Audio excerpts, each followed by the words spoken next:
we got to talk about this. Before I start this video, this is my opinion. I'm usually on my videos, when there are facts, I don't have to say they're facts. I present the receipts and everything. This video is not clickbait. This is my opinion on the matter of Kenny Pickett's injury being correlated with Dylan Gabriel to get the second string position, while Kenny is the first string starter. I'm going to tell you how it's going to play out through my own interpretation on what's going on, through my own valid reasoning. Work with me, smash the like button, hit the notification bell, and I want to tell you guys, thank you for coming to the IsmokeHiphop live channel. Now, I'm not going to even play the intro. I want to get on right to it. And today we're exposing another dirty move that we think the Cleveland Browns and Jimmy Haslam is doing. This time involving Kenny Pickett and a mysterious hamstring injury that came out of nowhere. Let's remember this now. Kenny Pickett has never had that type of injury. I'm going to let him tell you guys that he's never had that type of soft tissue injury, and he came in game shape, position, and preparation. He was ready. So how does he have that hamstring injury? I know they're common. Going through the process, just really listening to the doctors and the trainers. Do you feel like this affects something like an injury like that? What is it treatment? Treatment? I think, I've been doing stuff pretty much 24/7, like, getting in at like 6:30, stretching, strengthening, ice, stim, some heat before I go out. That's why I'm pushing to get back, as fast as possible. And could there possibly be a silver lining? I know you mentioned some of the positives, but yeah, I'm happy it happened early in camp, and not 3 or 4 weeks in. So I think that's a positive way to look at it. And like I said, just getting the mental reps, working more from the pocket. So trying to spin in all the really bad that happened to a more veteran guy that has a little bit more experience versus a rookie. That would make life even harder as a rookie. But I'm glad I do have that experience I can kind of fall back on. So you continue to still stay involved in the team meeting room, in those meetings, to really just kind of like stay in. Yeah, I just go about it as if I'm practicing, studying the script for the day, and like Tommy says, we're kind of treating each practice like a game plan, getting it the night before, being as fast as possible. I've never had, a soft tissue injury like this, so really a first time experience in my career. I felt like I came in great shape, was hitting numbers, speed.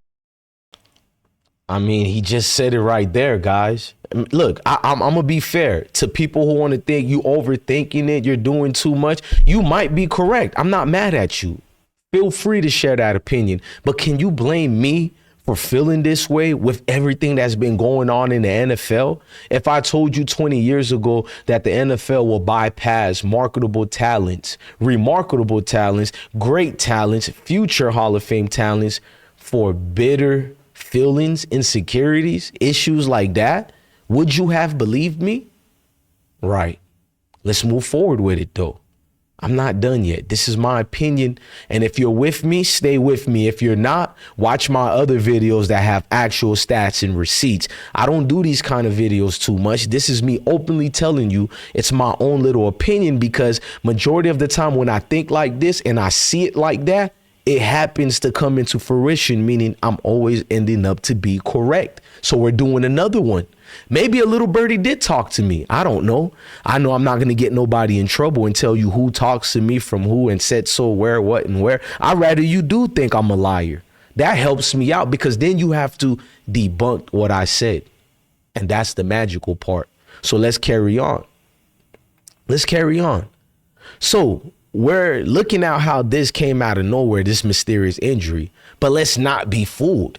This ain't about Kenny Pickett's health or anything like that. This is about protecting Kenny Pickett while sabotaging Shedeur Sanders and handling Dylan Gabriel, the quarterback's number 2 spots, and guaranteeing him that number 2 spots behind closed doors. I know you really think these billionaire guys, right? They're billionaires. You don't think that they speak to their players?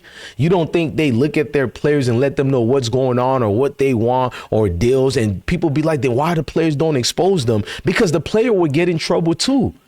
So it doesn't matter what the owner does to them after that, because they both got in a dirty field together. So they both can't expose each other.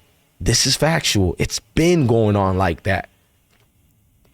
Now, Gabriel has to be honest on what he's seeing here as not a fair competition, but it benefits him, so why would he be vocal? In fact, Gabriel has been quiet since they drafted him. You rarely get to see him. You rarely get to hear him. Now, people are going to say that's what makes him the better quarterback because he's quiet and he's all. Well, Shedeur is quiet. It's not Shedor's fault. His community loves him. His group of people love him. And all ethnicities of people love him. He can't control that. That's what makes him better. I didn't even begin to talk about skill set yet. I don't have to mention skill set. We know who's the better two quarterbacks. I'm not going to even waste breath and time. So let's carry on.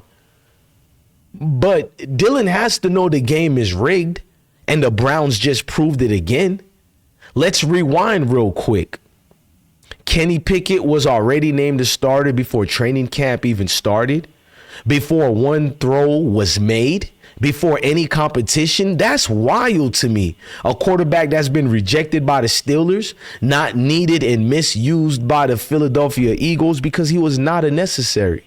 So they got rid of him and traded him to the Woolly Browns. There we have him. That's how Browns thinks of their customer base, because that's what the fans are. You're a customer base. Don't just say it's about passion and all that. No, people are really putting their money and their time into this organization. There are people who literally go to their caskets being diehard fans of all their franchises. And I've seen many who love the Cleveland Browns when I was in the Army, when I was serving in Iraq. It's a lot of Cleveland Brown supporters. Now, I would be embarrassed to call myself a Cleveland Brown supporter, but it is what it is. Cleveland Brown fans, feel free to throw shade at me because I am throwing shade at you guys because I don't see your energy being used the right way toward your organization. So I'm gonna have to believe you feel the same way about Shedeur the way the organization does. So let's rewind it. Like I said, they named this guy the starter.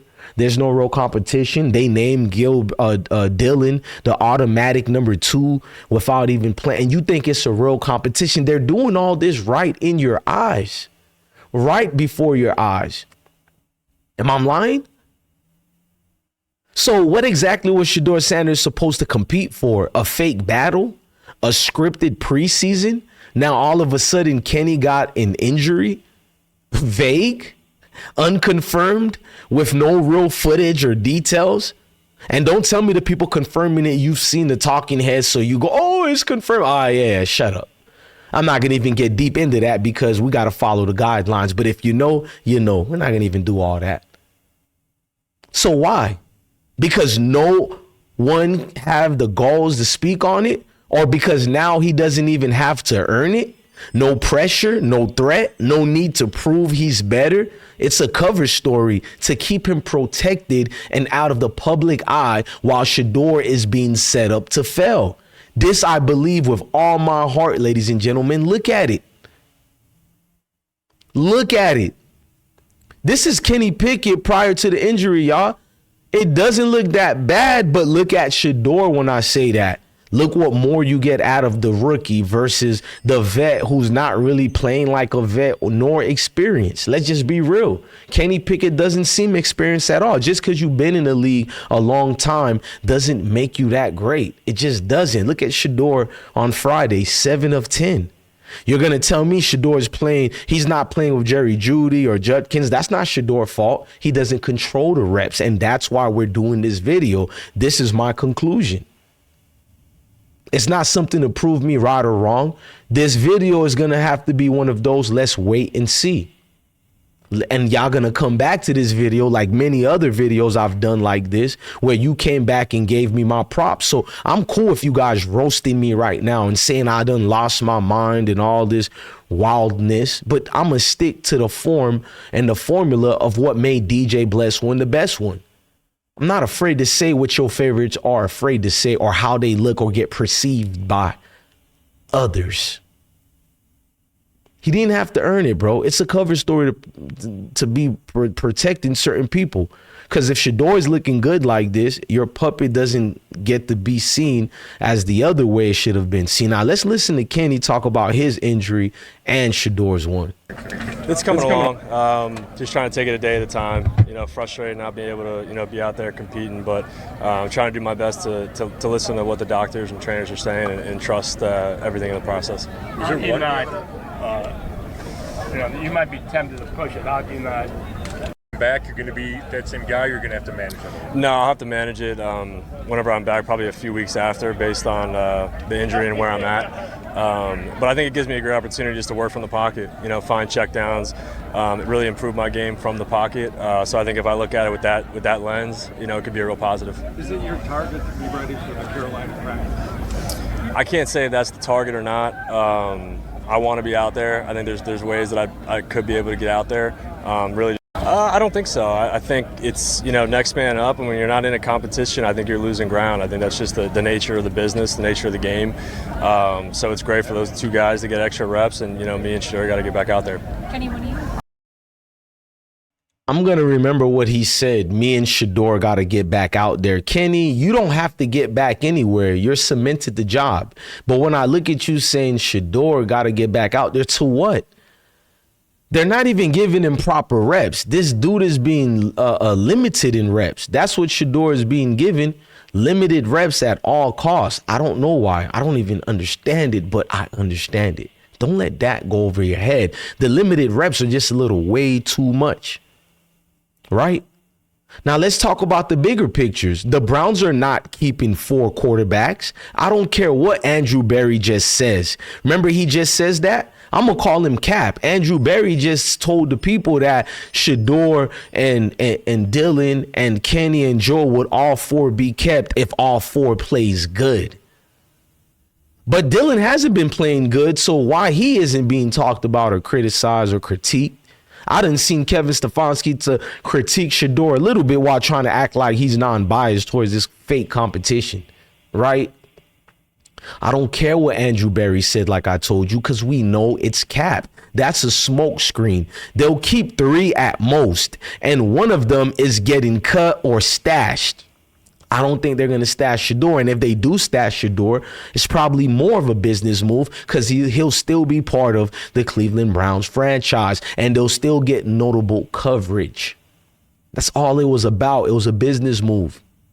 And let's be honest, that one is Shador that will be kept away if they get it their way. Why? Because they're trying to buy time to develop Dylan Gabriel. Like I told you guys, they're trying to develop Dylan Gabriel into their future backup / starting quarterback. Put training wheels on him right now as a second string. Let Kenny Pickett be your first string because Deshaun Watson is out for the year. He has a full guarantee contract. They might as well get rid of him now and just take their loss. Just being real.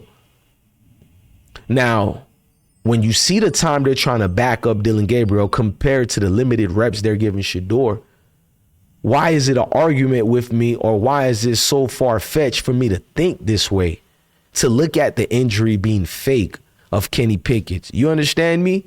The injury to Kenny gives Gabriel more reps, more spotlight, and a path to lock either the QB1 spot over Kenny or guaranteed the QB2 spot behind a fake starter. Let's just be honest. Jimmy Haslam role in this? Many more he had, guaranteed. And let's talk about the puppet master, Jimmy, since we're bringing up his name. You think this man wasn't involved? Word is, he told Kenny to fake the injury, allegedly. Told him to basically step back. Hold on, bro. I got a big-ass bee. Okay, so now I know it was the bee that bit me earlier. If you watch my earlier video I had something that stung me. Now I know 100% it was a bee, which is wild. But let's keep moving forward. So the word is, we think, Jimmy, word through the grapevine, he told folks in them to not play. That's the storyline that they want to play out. Let's just have you step back for a little bit. This is the same Jimmy Haslam who didn't want Shador in Cleveland in the first place. The same owner who has a history of shady moves, behind the scenes manipulations. You feel me? So what better way to protect the plan than to sideline Kenny with a fake injury? Keep Shador out of rhythm, give Dylan Gabriel extra time to cook. It's chess, right? This ain't a game, bro. It's not checkers. And the Haslam situation is like the dude he just keeps playing dirty, bro. Like, I'm going to teach you why it's deeper than football, bigger than football. In a nutshell, why it's more than football. You feel me? It's more than about football, bro. Let's call it what it is. This was never about talent. Shedeur Sanders is better than Dylan Gabriel. You're not going to have me being fake about it. What the ladies like to say, period, dog. And if this was a fair fight, right, Shedeur would already be QB2 pushing for the starting spot. But the Browns don't want that because Shedeur represents something bigger: independence, legacy, and power. He's not a yes man like all your other favorites. And we know them, bro. No offense. I want to say that quarterback name so bad, but he's a brother. I'm going to stick the code. You feel me? He wears the big hats. We call him the cat in the hat. But that's not a here or there. He got bigger problems with Gilly to handle right now. I think I just told on him right there. But he's not going to be controlled. That's Shedeur. He's not. So instead of facing the heat, the Browns are trying to quietly phase him out. It's all politics. They are going to phase Shedeur out eventually. I want to see what you guys are going to say. Dressed up in fake injuries and PR quotes. Man, let me close this out. So don't believe the headlines. Kenny ain't really hurt. This is just another play for the Browns handbook to protect weak QBs, block Shedeur's rise, and push their hand-picked safe choice forward. Dylan Gabriel, right? But the truth always comes out. In the light, the dark always gets revealed. And that's why I'm that special flashlight on YouTube. You understand me? Hand-picked choice don't get to be the sacred choice over here. You know what I mean? And Shedeur time is coming. I'm DJ Bless One, the best one. Thank you for watching another episode of IsmokeHiphop Live. Subscribe if you're tired of the NFL smokes and mirror. Let's keep it real by keep speaking truth to power. Kenny Pickett, this ain't no diss towards you, but the NFL being rigged always going to be true. And black quarterbacks do matter. You feel me? That part. I can't take that away, man. I've been broke so many times.